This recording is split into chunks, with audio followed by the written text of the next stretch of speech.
যুদ্ধ শেষ হয়েছে প্রায় ৮০ বছর আগে, তবুও সেই যুদ্ধের ছায়া আজও বেঁচে আছে এক শতবর্ষী মানুষটির জীবনে। নাম শামসুদ্দিন, দ্বিতীয় বিশ্বযুদ্ধের এক বীর সৈনিক। ১৯৩৫ সালে মাত্র কিশোর বয়সে ঘর ছেড়ে যোগ দিয়েছিলেন ব্রিটিশ ইন্ডিয়ান আর্মিতে। তারপর সিঙ্গাপুর, মালয়েশিয়া, জার্মান, জাপানের বিরুদ্ধে রক্তক্ষয়ী যুদ্ধ। ২ দিন, কখনো ৪ দিন শুধু পানি খেয়ে থেকেছেন, তবুও যুদ্ধক্ষেত্রে হাল ছাড়েননি। সিঙ্গাপুরে যখন ওনারা অবস্থান করছিলেন তখন ওনার যে টিমমেট যারা ছিলেন, জাপান থেকে বোম্বিং হয়। তখন ওই বোম্বিংয়ের সময় নানা বলছিল আমি একটু টয়লেটে যাওয়ার উদ্দেশ্যে বা একটু সাইডে গেছিলাম, তার কিছুক্ষণের মধ্যেই ওখানে বোম্বিং হয়। মানে সবাই মারা যায়, শুধু নানাবাদেই খাবারের অনেক সংকট ছিল ওই সময়। জঙ্গলে গাছের পাতাও খাওয়া লাগছে, এরকম অবস্থা করেছে। এখন বয়স ১০১ বছর। যশোর শহরের মাদ্রাসা মহল্লায় বড় মেয়ের জামাইয়ের বাড়িতে থাকেন তিনি।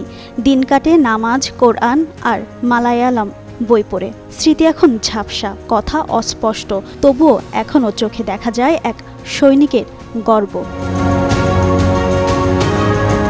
১৯২৪ সালে ভারতের কেরালায় জন্ম। যুদ্ধ শেষে দেশ ভাগের পর স্থায়ী হয়েছেন বাংলাদেশে। আজও ব্রিটিশ সরকারের পক্ষ থেকে পান ভাতা, কিন্তু ১৯৭১ সালে পাকিস্তানি বাহিনী পুড়িয়ে দেয় তার সব পদক আর যুদ্ধের স্মারক চিহ্ন।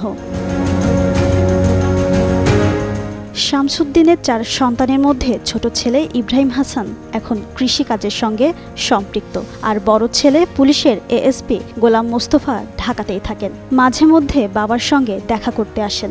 এছাড়াও আছে বড় মেয়ে খাদিজা খাতুন, আরেক মেয়ে সালেহা আক্তার লাকি। স্ত্রী জাহেদা খাতুন গত হয়েছেন ১৯৮৯ সালে।